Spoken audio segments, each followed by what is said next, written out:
Hello everybody, I'm Mike the Man, and thank you for watching my channel. Thank you for listening. Thank you for paying attention to the case of Sebastian Rogers, and most of all, thank you all for your comments. Thank you for your emails, your messages, your encouragement, as well as your information. This is the Chronicles of Olivia episode that I have just listened to for the very first time. I know many of you have already alerted me of that segment and told me there's a lot of good stuff in it, and you were not wrong about that. So why did I not watch it until just recently? Because I had to get to some of these statements from this interview and other interviews as well. When a statement comes my way, I look for the context, I look at the transcript. Sometimes I have to transcribe it. So yes, I think overall I have listened to most of Chronicles of Olivia, featuring Katie and Christopher Proudfoot. But what I haven't heard are a few small parts that make actually a very big difference. Now, Lake and Riley was a case that, it was mentioned during this interview, and basically what that can help a person of interest with mentioning another case. You can throw out speculations. At the time it wasn't certain what happened to Lake and Riley, I believe. Mind you, this is 20 days after Sebastian was first reported missing. 20 days. At least that's what Katie said within the interview. It was, I believe, March 18th that the YouTube channel Chronicles of Olivia uploaded this one. And it was February 26th that Sebastian was not last seen, but was first reported missing. On February 25th he was last seen, not on the 26th. And it seems that actually law enforcement goofed there, because they later stated they got confused between the date of the disappearance and the date of the disappearance being reported. No big deal. Well, maybe it indicates one possibility why somewhere else the case has been forgotten about, never been solved, never even a clue of what happened, other than the statements that actually seem to be quite simple to analyze, and I've done that. And then we have a case of Sebastian, no arrest, nothing. There's nothing, there's no indication. So many times, well, that's not my field anyways. So I let you guys, I don't know, look into it and hopefully report something to me that can shine a light into all of this, as long as things progress towards an arrest and a conviction. Talking about Lake and Riley, Christopher Proudfoot says, I can only imagine what that family is going through.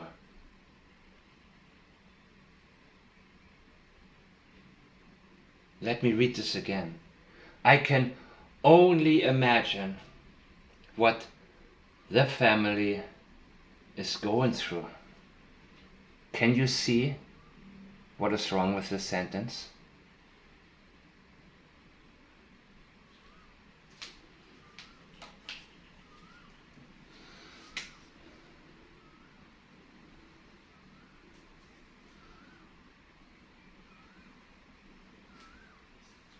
He cannot relate.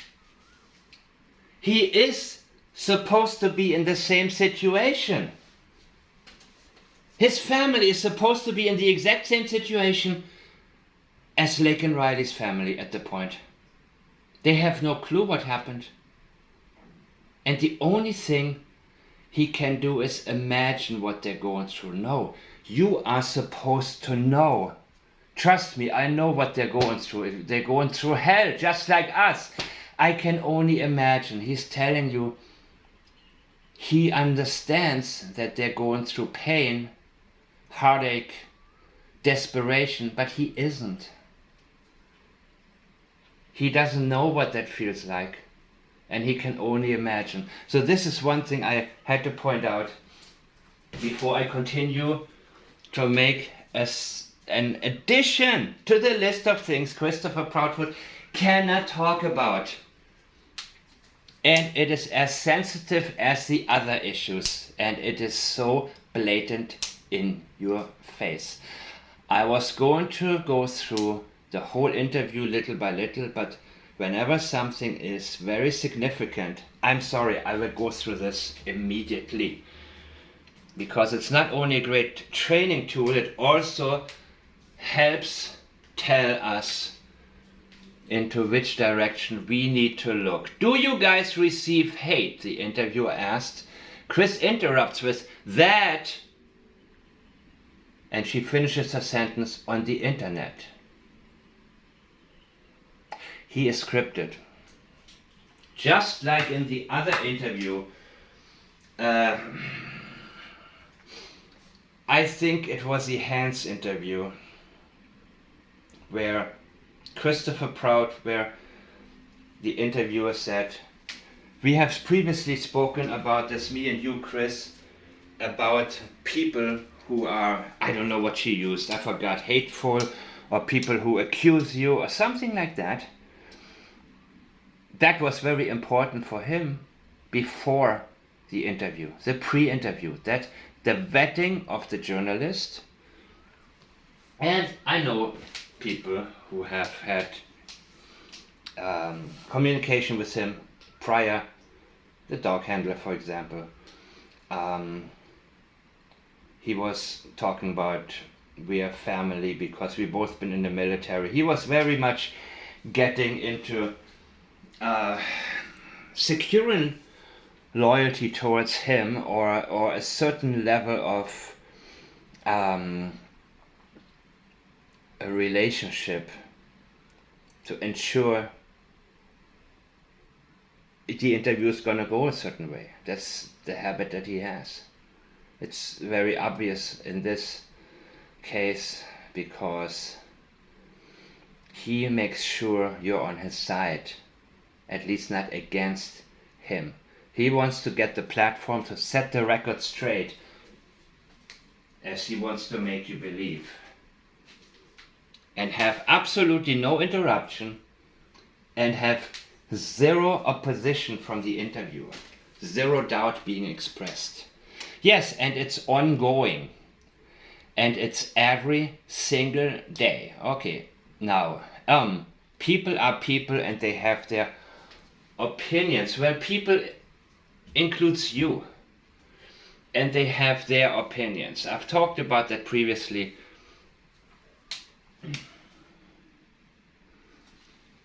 Funny, because most of the people that I talk to the most, they do actual research.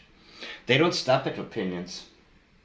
They don't say, well, in my opinion, it was a thought, it was this, it was that. Well, guess what? They look into it more and more. They look for things that can actually contradict what they have been researching, or confirm it. Because we want to make sure we keep on looking in the right direction, and the more we look, the more we're going to see what is real. Dismissing everything as an opinion shows you that Christopher Proudfoot, who has previously indicated that he knows,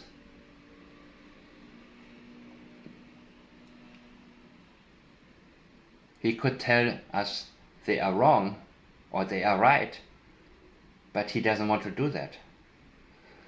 He doesn't dismiss them as being incorrect. He's talking about they have their opinions. He's belittling. He is attempting to belittle. Of course, later I've left out a part here. And I will look at it more to see if he actually gives reliable denials.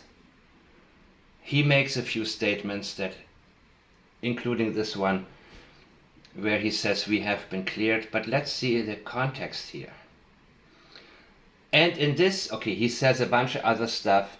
I left this out because I want to make sure I get to the best part. And in this situation, I can promise you, he didn't need to say, in this situation, I can promise you. He could have just started with,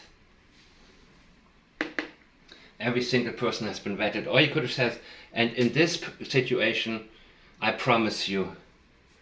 He's telling you he can promise you. He doesn't promise you anything. I can promise you. Yes, you can. I guess. But you're not doing it. So why are you not doing it? Sure, I can promise you anything. But to say, I promise you, it's a lot stronger. He's minimizing it. He wants to promise you. He wants you to feel like he's promising you something. Every single parent, has been vetted. What's your definition of vetted?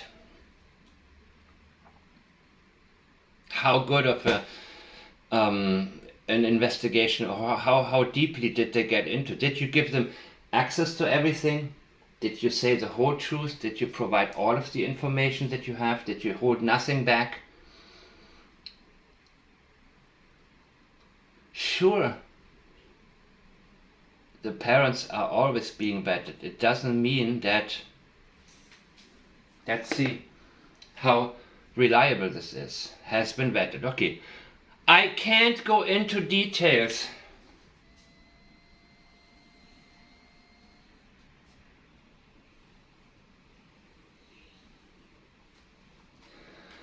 I can't go into details about the vetting. He doesn't want to speak about that at all. He wants you to take his word on it. He's been vetted. But I can tell you we have been vetted and we have been cleared. What have you been cleared of? This is sensitive here.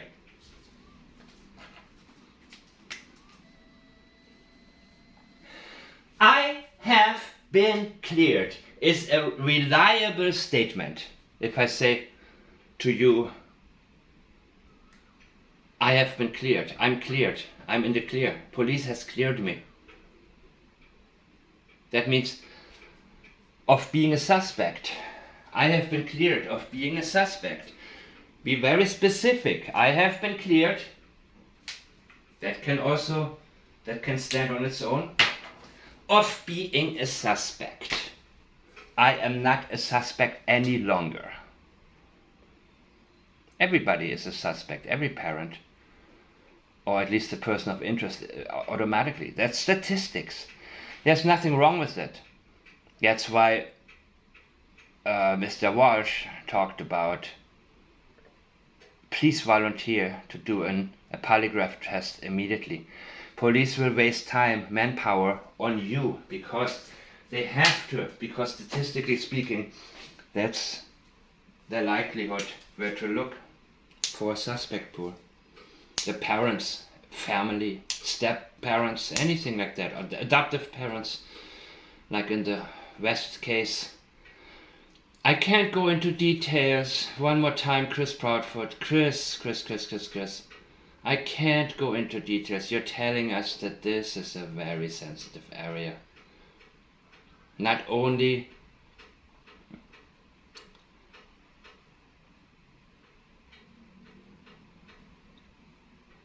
of all possibility of wrongdoing, foul play, there's nothing to that. To what? To what? There's nothing to what? You're not telling us of all possibilities of wrongdoing. What are possibilities of wrongdoing? And what is your definition of it? Wrongdoing? Foul play? How about saying, I am not involved. I've been cleared of any involvement in the disappearance of all possibilities.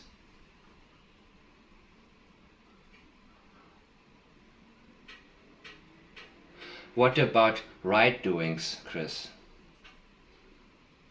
Chris is telling you he didn't do anything wrong in his own mind. That he is comfortable telling us. I have been cleared.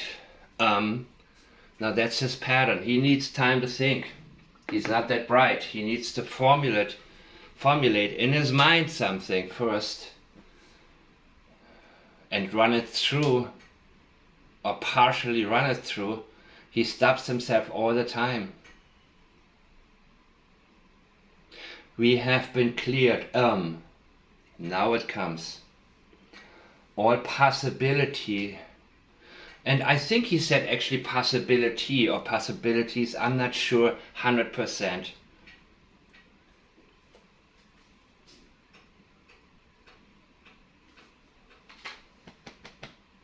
I hate doing this, but once again, if you're listening,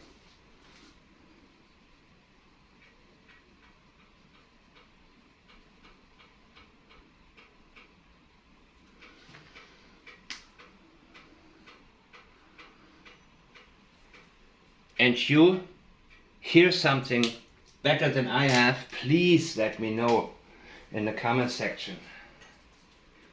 I am not offended by being corrected. I love to be corrected. I love you to bring forth something where you think I have not had a chance to hear it, and you think I need to include it as a fact in my statements that I haven't done.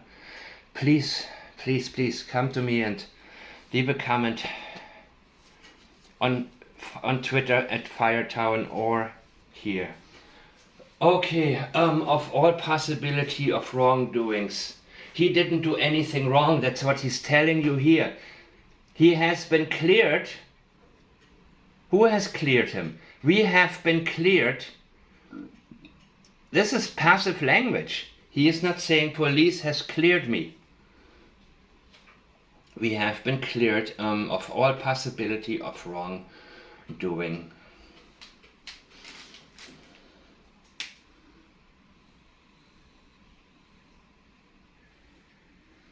Foul play. What is foul play? There's nothing to that.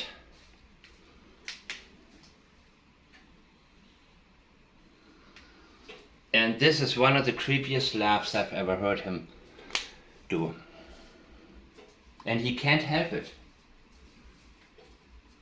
Sometimes he amazes himself. He thinks he's really smart and came up with something amazing. And he thinks he fooled people. That is a possibility. He can also laugh because he's caught and he needs to balance something. It's not easy to lie, and sometimes people will laugh or have a different reaction. And the reaction in the case of Chris Proudfoot, watch my video Duping Delight. If you haven't done so, share this. Body language is a real thing. It isn't easy to define, and the people who claim to be experts in body language are getting more things wrong than right. Everybody has a different pattern. And if a statement analyst tells you, first he says, it's not reliable according to so and such, but then he becomes friends with somebody who convinces him to look into it, and all of a sudden I need to pay attention to the other person. No, it doesn't work like that. Never believe anybody, but believe the words. Know that the words are there for a reason. Also follow your intuition. If something stands out, you tell me, please. He is not denying, he is not actually claiming that police has cleared him. He doesn't say police cleared him. We have been vetted. Also passive language. Who vetted you? Every single parent has been vetted. He is using the best verbiage that he can to avoid making an actual commitment here. And in this situation, I can promise you, in this situation, in what situation? I can promise you, every single parent has been vetted. He doesn't say police vetted me. Every single parent, you're a step parent.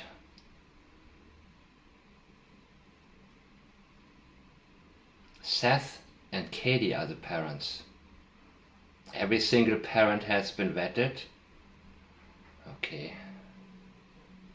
I can't go into details. This is the killer right here. But I can, once again, I can tell you we've been vetted. He's minimizing again. But we have been vetted. This, you see?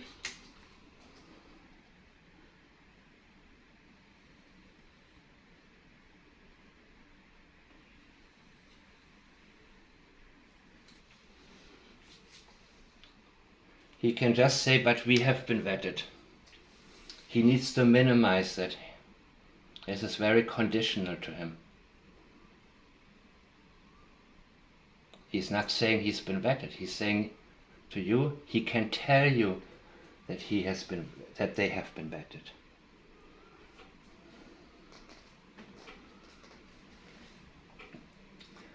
And we have been cleared. He needs to now also minimize that. He needs to make a conditioning statement, because he cannot say that police has cleared him of all possibility of wrongdoings. What are the possibilities? In his mind, he didn't do a thing wrong. Foul play, there's nothing to that. And he laughs. Okay, I have more statements coming up from this interview. Now, mind you, previously he has stated everything is still on the table. Well, that would include